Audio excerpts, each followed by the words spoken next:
Maxwell. Welcome back to my channel. This is Max Reacts. Today I'm watching a video by The Finest that says 10 dark cartoon theories that will ruin your childhood. Let's see what they have in here. Cartoons are perfect entertainment for growing children. With zippy music and outrageous action, they hold kids' attention and activate their imaginations. Some shows work to entertain kids and their parents by subtly adding in some very mature themes. Paying close attention to some cartoons can get dark. From a broken fairy family to bossing around babies, here are 10 dark cartoon theories that will ruin your childhood. Before we begin, make sure to hit that like button, subscribe to our channel, and click the notification bell for more amazing videos every day. That being said, let's begin. Number 10. Fairly Odd Parents, Double Troubles. Timmy Turner is a neglected boy with a very active imagination. The show centers on the misadventures of Timmy and his flying magical godparents who grant his every wish. Cosmo and Wanda are loving godparents. However, their interference in Timmy's life usually goes wrong. It's not a far stretch to think that Timmy created them from his imagination because he doesn't get enough love, support, and guidance from his cold parents. Right. But why are they so distant? Some superfans think Mr. and Mrs. Turner are wounded by a tragic past. There are subtle hints that Timmy wasn't the only child born to the family. Timmy may have had a twin sister. Here are the clues. In the episode Channel Chasers, we get a future look at Timmy's family, and he's got twins. Having fraternal twins is a hereditary trait, meaning his mom could have carried twins. If you listen carefully to the dialogue, you'll notice they call Timmy their only son, not necessarily their only child. Plus, look at how outrageously large his mom is in this flashback. There isn't a lot of material out there to cheer up bereft parents, and maybe creator Butch Hartman has used 16 seasons of The Fairly Odd Parents to help the people he cares about deal with loss. Number 9. The Rugrats are imaginary characters. I've heard this one too. This next theory makes more and more sense the longer you think about it. Rugrats centers on a group of babies that play together in their small neighborhood. We take for granted that all kinds of cartoon characters normally wouldn't talk. Animals, even cars, have personalities in the animated universe. But Rugrats is so low on cartoonish action and high on realism, it does stick out a little that the babies talk. The only kids big enough to talk are Angelica and Susie. Consider this. Angelica, clearly a troubled child, made the babies up in her mind for someone to talk to and terrorize. How is it Phil and Lil are both identical and fraternal twins? Maybe Angelica doesn't understand the biology and just rolled with it. The Pickles, Tommy's family, is dysfunctional. The patriarch Stu compulsively builds toys in his basement, a plausible obsession for a bereft dad. Same with Chucky's family. Chucky's dad Chaz is neurotic, and we know that Chucky's mom died in a car accident. Angelica's only real friend is Susie, who maybe tolerates her out of pity. Number 8. I've heard that one before. SpongeBob's hometown is the Bomb. Bikini Bottom is a tight-knit community at the bottom of the sea. It's home to SpongeBob, Patrick, and all the other crazy characters. One fan theory insists that this world is so crazy as a result of fallout from a nuclear explosion. The U.S. colonized a group of isolated islands in the Pacific Ocean called Bikini Atoll, anglicized to Bikini Atoll. In the 40s and 50s, the U.S. used these beautiful tropical islands to test bombs. 67 nuclear weapons were detonated there. The name of their town is one coincidence. In fact, the scandalous skimpy swimwear, the bikini, was named to piggyback off the controversy of the bomb testing. The other commonality supporting this fan theory is the constant explosions and the specific familiar form they take. Explosions on SpongeBob SquarePants look remarkably like the footage of the Bikini Atoll explosion. Sometimes this silly show makes such bleak points about work and life, it seems possible it could be a dark tribute. So did the radiation make all the characters so wacky? Maybe the pineapple symbolizes a fallout bunker. What do you think? No. That makes sense too when you think about the music that they play in there and like some of the... Yeah, that one makes a lot of sense. When you think about that old music that they play, particularly the dun, dun, dun, dun, dun, dun, and like the beach scenes and stuff like that, it's not reminiscent of anything in this day and age. It is, you know, pretty much like 40s, 50s when you think about it. That's a good one. I never thought about that. Number 7. Toy Story 3 equals World War II. I have seen this one too. Toy Story is a fun, lighthearted story about friends trapped together, owned by something massive compared to their size. The premise is already a little macabre. Before we talk about Toy Story 3, look back at the first two movies. They take place during the space race, and the changing times drive the conflict between Woody and the new guy, Buzz Lightyear. In the third installment, Andy's ready to go off to college, so the toys ponder their fate. Woody rallies the group and gives a speech, which drama buffs can confirm is unusually similar to a scene in The Pianist, an award-winning Holocaust movie. Not a coincidence. Okay. After this, Buzz suggests they go hide up in the attic, a common place for old toys, but also the famed hiding place Anne Frank and her family spent years in while hiding from persecution. The story follows a clear Holocaust allegory. The world turns its back on the toys, and they're packed tightly together and carted off to a daycare. The daycare represents the concentration camps, a place where the toys are sent to die. The toys are neglected, abused, and even incinerated once broken.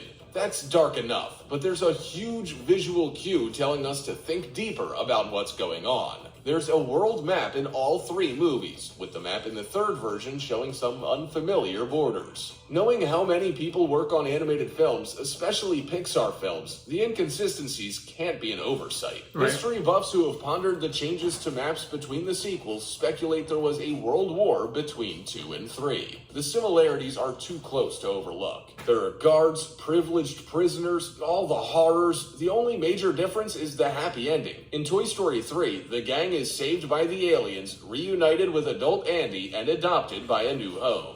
Bonus theory. The ending isn't quite what it seems, and the toys didn't make it out of the incinerator. Maybe they perish, have one last spiritual encounter with Andy, and enter toy heaven.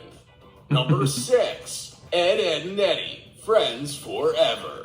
Ed, Edd, and Eddy, along with the rest of their gang, explore every square inch of Peach Creek. Just some carefree friends playing for a seemingly endless summer, or lost souls thrown together to not quite suffer for eternity. You only have to watch an episode to know that these kids have less than perfect lives at home. But maybe there's deeper symbolism at play with this show. They might be dead in purgatory. Let's think about the evidence. Why are all of the main characters' tongues dark? Maybe it's not from candy dye, but the pallor of death. The show never leaves the cul-de-sac, and the summer vacation never ends, not even at the end of the seasons. Somehow, these kids seem to be from different eras. Ed is reclusive and loves monster movies, a total 50s kid. Now for the second Ed, Double D. He's plagued by endless post-it notes with chores to do from his parents. Not quite a torture, but not exactly paradise since he's never thanked by them. He never removes his hat. Could he have suffered a horrible accident or died after unsuccessful chemotherapy treatment for his cancer made him bald? He loves technology, a total 80s kid. Eddie's brother tormented him, we find out at the end of the series. The only time they leave Peach Creek is the only time we meet him.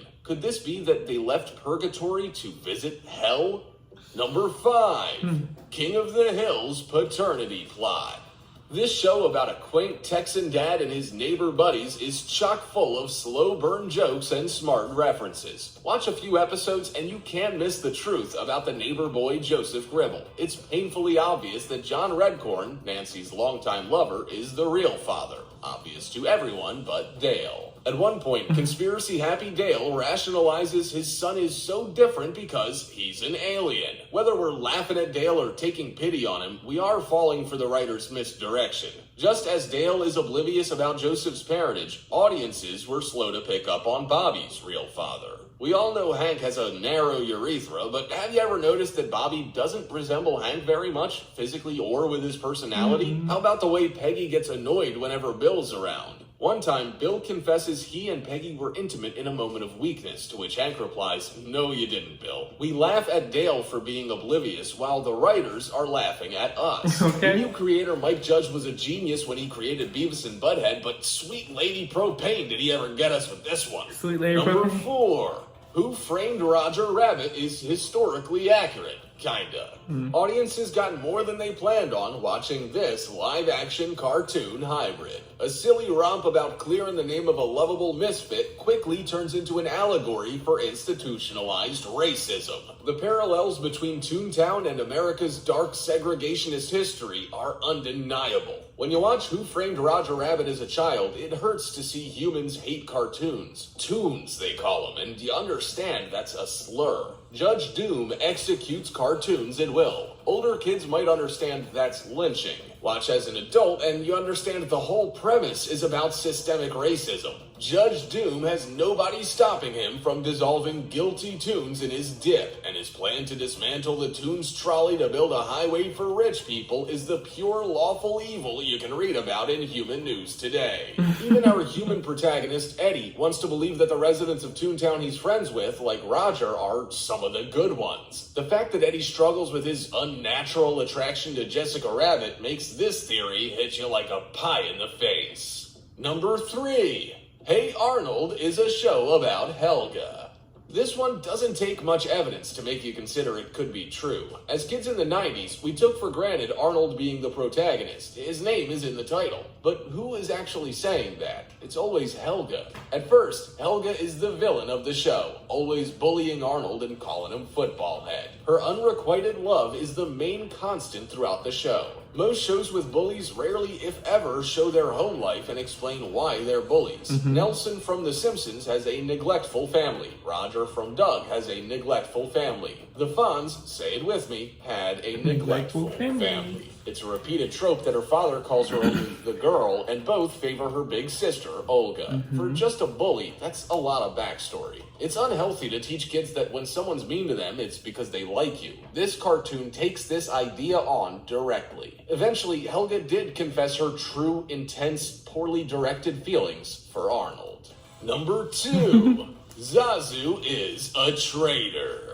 If the line, "I've never seen a kind of beast with quite so little hair," is hinting at anything, along with a lot of Zazu's lines in not just the "I just can't wait to be king" number, but the entire film, it's that Zazu really does not like the idea of Simba being king. The most noteworthy line is, "If this is where the monarchy is headed, count me out, I won't hang about." It seems pretty clear that Zazu would willingly rebel against Simba if Simba were declared king. Because of this, some fans think Zazu may have worked with Scar, communicating off-screen, and helped him pull off his plan to dispose of Mufasa and drive Simba out. Adding to the theory is that when Nala and Simba enter the elephant graveyard, Zazu comes to find them, but Scar was the only other one who knew where they would be. Number 1. Inspector Gadget is a replacement for a deceased man. Whoa. Some people think Inspector Gadget is more than just a cool robot policeman. Some people think he's actually the second Inspector. These theorists believe Inspector Gadget was built as a robotic replacement for a human inspector who lost his life on the job. But here's where things get more interesting. The original inspector did not lose his life. He went missing. And upon finally returning home, horribly disfigured from the ordeals he experienced, he sees a robot living his life and snaps. He became Dr. Claw. Has this list changed the way you remember your favorite cartoons? No, because I've heard a lot of those theories, and then some of them I didn't. Like the SpongeBob one for sure, I was like, it makes sense. But these are good, super good. Like, there's always some hidden meanings in a lot of the cartoons we watch, even the movies and the television shows, especially for those of us who grew up in the 90s and those Nick and Hanna-Barbera eras. We saw a lot of stuff we shouldn't have seen, and then when you go back and watch it as an adult, you see a whole bunch of just craziness that you just like, whoa, they hit this in plain sight. But this is good. Let me know your thoughts on it below. Comment, like, subscribe. Until next time, peace.